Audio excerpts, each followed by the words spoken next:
Welcome to Muskegon Rising, a community service project of the Muskegon Rotary Club. Our purpose is to create lasting positive change. We've been doing that here since 1916. So, let's get started. Hi, I'm Gabrielle Gerlach, Muskegon Rotarian and CEO of the Muskegon YMCA, and we're here today to talk about the Polish Festival. And so I'd like to introduce my guests, or do you guys want to introduce yourself? I am Donna Piasecki. I'm Jason Piasecki. All right. And so I was mentioning before we started that you guys have some really fun gear on. You're decked out to represent, which I love. It's all about the brand. It really is. So can you tell us a little bit about, because I have not been to Polish Festival, so now I have a new goal for 2024. I'm going to be there in attendance for the first time. I'll bring my family. But what are the origins of this festival here in Muskegon? So the Muskegon Polish Festival and its creation. In 2015, my dad, Len Piasecki, got together with some other community-minded folks, Greg Moss, Tom Snaki, who hosts the Polka Melodies radio show, Frank Petrosky, the leader of the Panfranek and the Polka Towners. I'm sure you're familiar with them, and a few others. And they were looking to establish a Polish cultural festival to take the place of the Seaway Polka Fest that happened in the 70s and 80s. And so they started Muskegon Polish Fest. The original festival, very first one, took place in over Labor Day of 2016 in Hackley Park. And it was originally planned for Marshfield.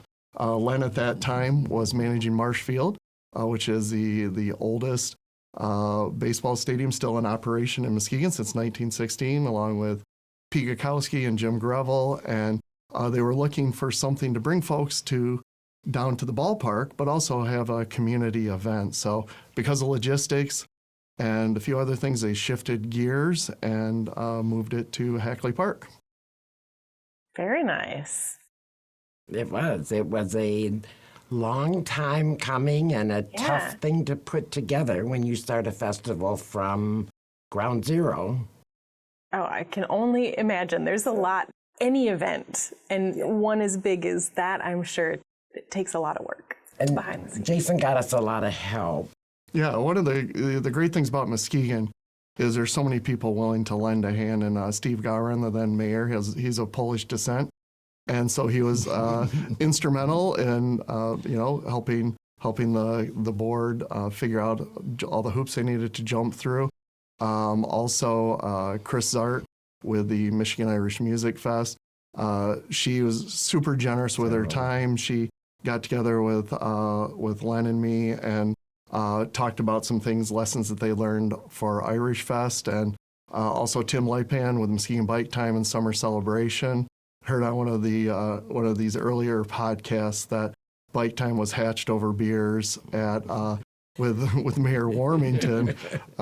So this event, actually, one of the genesis, we got together with Tim and Len and I, we had a beer at Unruly Brewing, and he was sharing some of the wisdom that he had learned. So I think if you want to start a festival in Muskegon, just buy Tim a beer and you'll be in good shape. Lesson learned, right? That's your takeaway for the podcast today. Yep. That's how you get it started. Yep. So you guys have, your own board and that piece, and that was, can you tell me a little bit about the structure of the organization and then the event itself? Yeah, well, I'll start out, and then I'll hand it over to you. And so the board, for the first 8 years of its formation of the event, Tom Snaki was the president. My dad was vice president before he passed away. And so Tom wanted to focus this year on emceeing, working on getting the bands together. We have a great lineup of polka bands coming in. So Donna, my mom, took over as president. I did. I did. And now I am. So yes, it's been an interesting, learning, challenging. The board members have been with Tom for many years, so it was seamless for me to step in as president because they had all been there, done that. So every step of the way, I learned from those board members that were with Tom for 8 years. Wow. So yeah. It's a lot. Festivals don't just happen. It is a year-long process of meetings and planning and learning, and it takes a lot.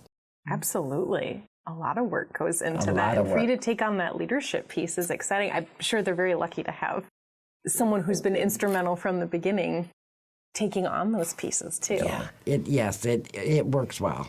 It works well. We have a good board, and everybody works hard and does 5 jobs for every position. I can relate to. Yeah, that's not news to you. Yeah, there's not just one job.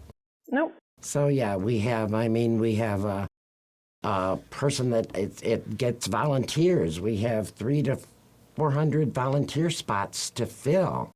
And we have a person that has taken over our social media and helps us get volunteers. And again, everybody does 3 jobs. It's definitely a working board, and I think Donna's selling short some of their efforts. I've helped with some of your board meetings, and they really work hard and care about Polish culture and history and bringing it to the Muskegon community.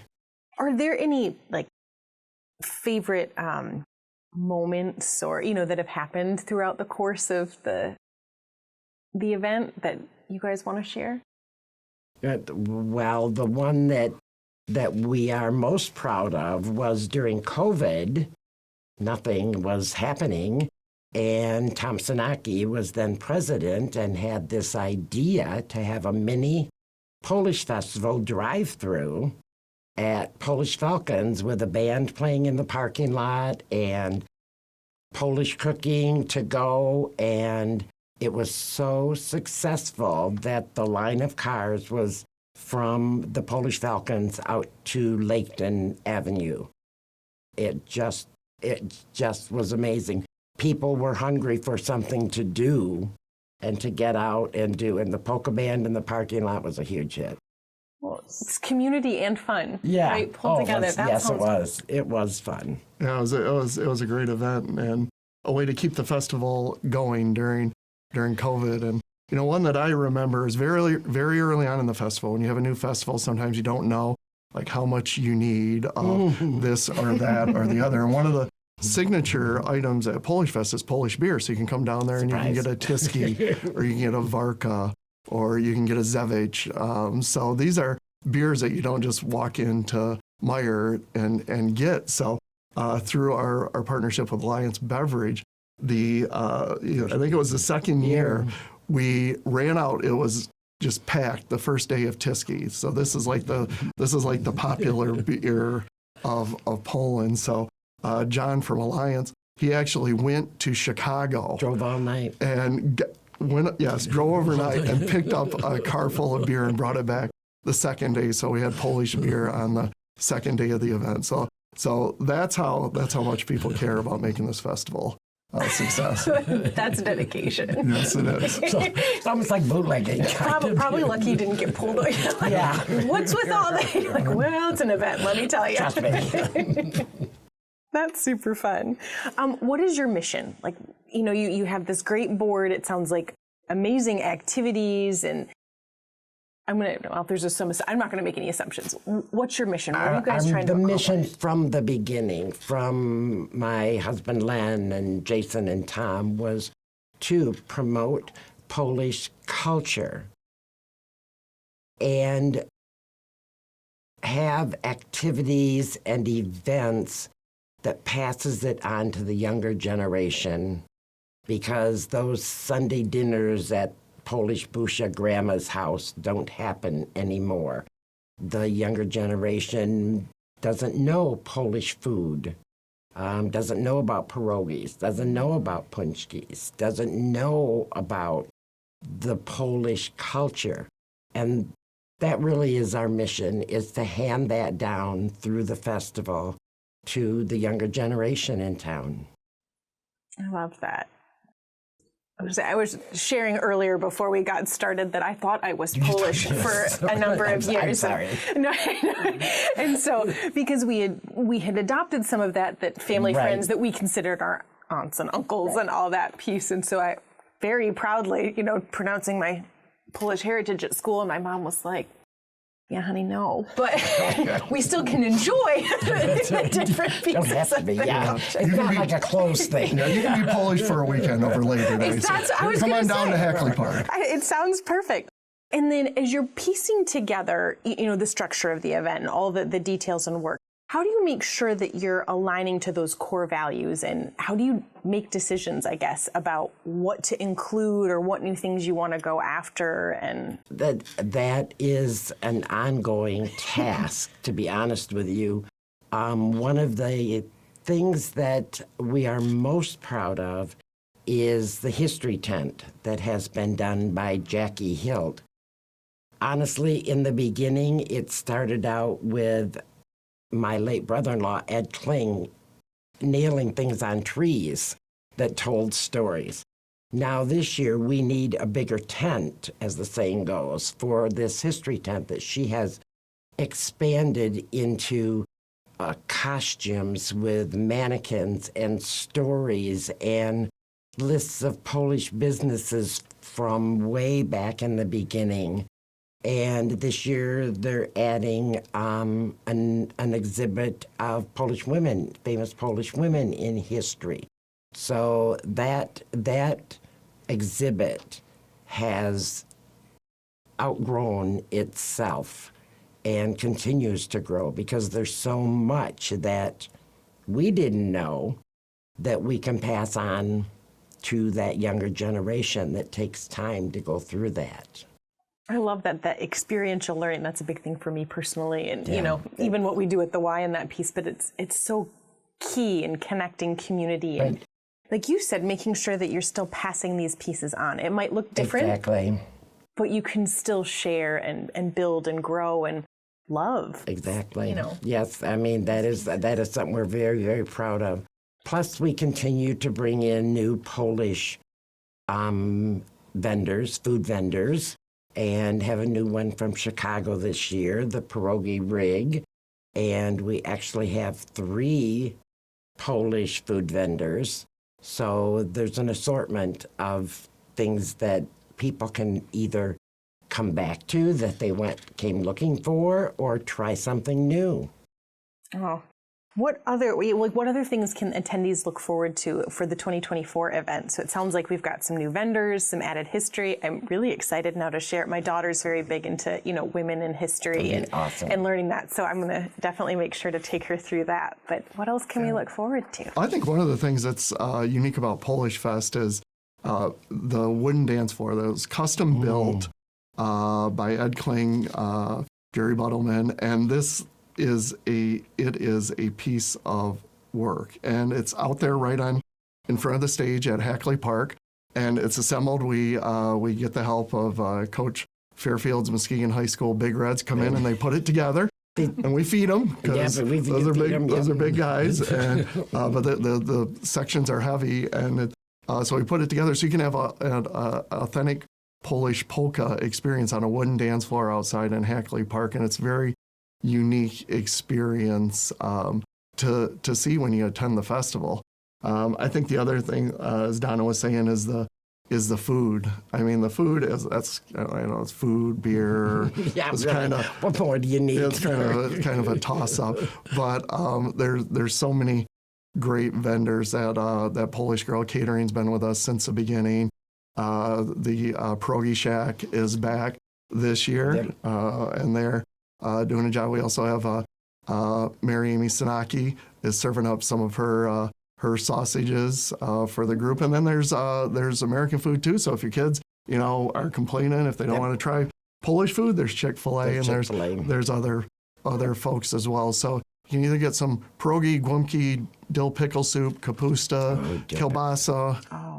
Those are all the things. And then swing by and get a punchka, several punchkis. I remember, and I think it was last year, Murat's Bakery supplies all the punchkis. And my memory of the festival is just seeing their workers constantly carrying in trays and trays and trays of punchkis. I don't know how many they sold. I wish I did know. It was thousands. The diet starts after Polish Festival. Well, I'm going to say I'm not a huge donut fan, but I will always have a punchki on Fat Tuesday. So now I'm going to have to also add it to my. It'll have to be something Your at the list Polish is Festival growing, too. yes. But that sounds delicious. I mean, food is love, really, right? Yes, right. Food and drink and That could be a family. slogan, yeah. Right? Sure. Okay, so how can the community get involved in supporting the Muskegon Polish Festival? We are always looking for volunteers. We have events throughout the year that we need volunteers for. We have, I think I said 300 to 400 slots that need to be filled. Each volunteer serves maybe a 2 or 3 hour shift. Some volunteers sign up for 2 shifts. And we do feed them and give them something to drink after that.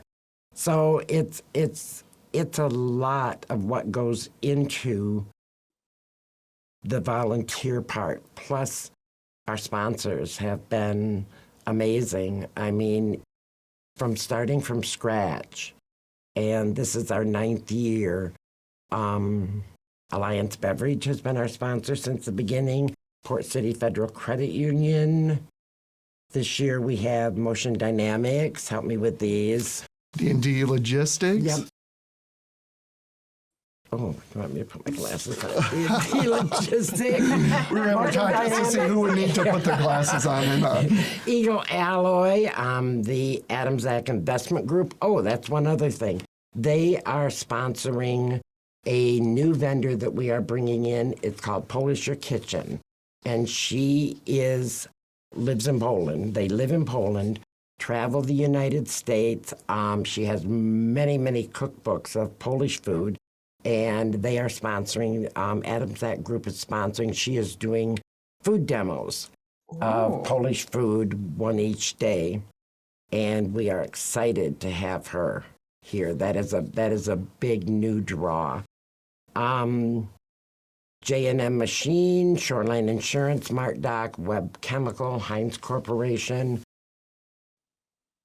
And again, starting from scratch to 9 years later, we wouldn't have a festival. We couldn't without these sponsors.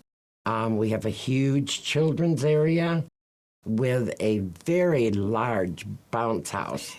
Very large. Last year, I remember this little boy was just running all through it, and he said, I've been in 42 times.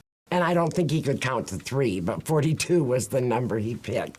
And we have face painting and chalk and beanbag games and all kinds of things to keep the kids busy while the parents are listening to polka music from our 6 bands that we have continuous music.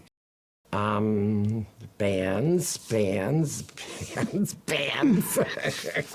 It's teamwork. Teamwork makes the dream work. Bands. Keith Strauss, he's out of Illinois, the new band.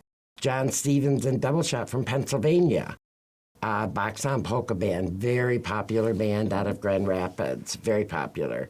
Daryl Welton, New Brass Express from Michigan, Dwayne Malinowski from Ohio, and Twin City Sounds from Minnesota. So we have bands from all over the Midwest that come to our festival and play their hearts out continuously.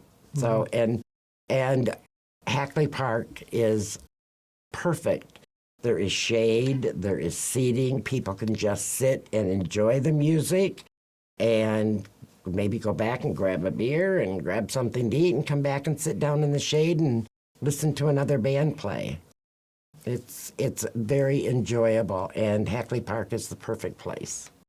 It sounds amazing, and I'm really looking forward to it. Well, one of the things we're really excited about this year that's new to the festival is we're doing a vodka bar for the first time. So we're partnering with Wonderland Distilling Company, and Alan Serio's whipped up a couple custom cocktails for us. So I'll give you what you can expect. We got the Polish Mule, which is like a Moscow Mule, except with raspberry liqueur, and then the Falcon, which is a mix of honey, hibiscus, and lemon. and there's also going to be shots available if you want.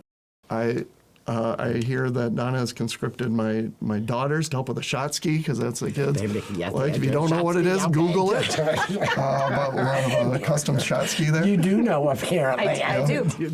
But just different ways to bring in people that might not be beer drinkers and they want to try something different, a little bit of Polish culture. And the folks at Wonderland have been great with doing that. So we're excited to debut that this year at the festival. Another event that we have going on is the Swordsmanship Museum from Grand Rapids. They were with us last year, and they do a portrayal of an authentic Polish encampment of many years ago. And they also do sword demos. And this year they are including, they are going to have a class if anybody wants to do their class and learn some of the basics.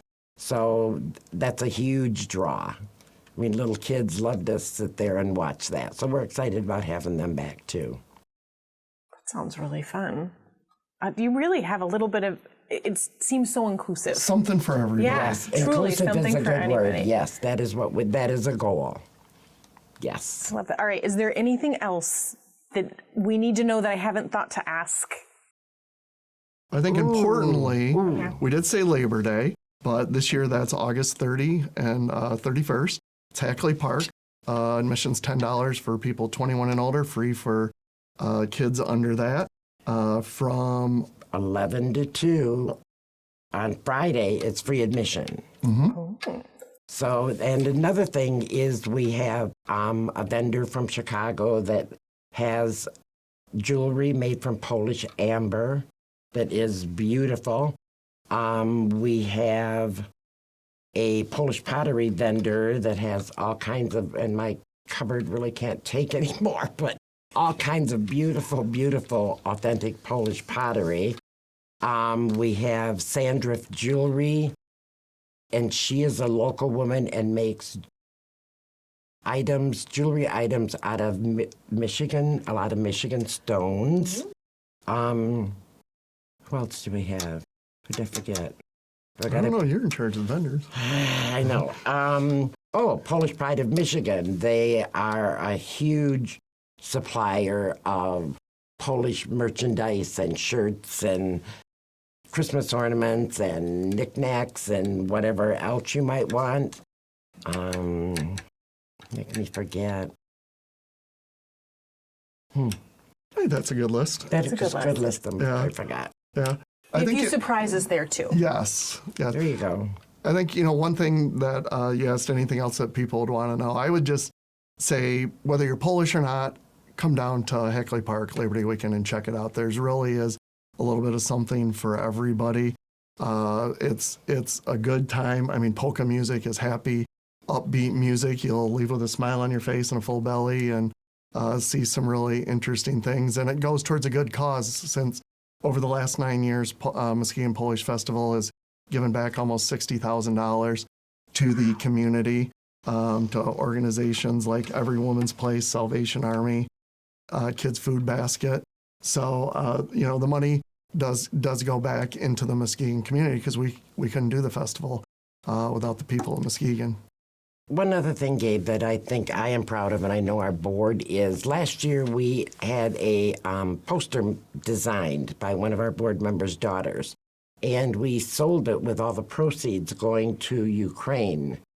And actually the Ukrainian consulate heard about it, came to our festival, and that poster hangs in their consulate in Chicago, and we were able to donate over $3,000 to the Polish Red Cross for the immigrants that they were taking in from Ukraine. That's wonderful. So I was proud that we reached outside of our community as well as. Yeah, met an immediate need in that moment. Right, that's exactly. Connected yes, to time. exactly. Yep. Is that global time? I mean, it's a global event, community, right? Exactly. Yes. Adding those yeah, ties I to was it. very proud of that we were able to do that. That's great. Well, thank you guys for coming on, and hopefully everyone can join Donna, Jason, and I at the Polish Festival this August 30th and 31st at Hackley Park. We'll see you there.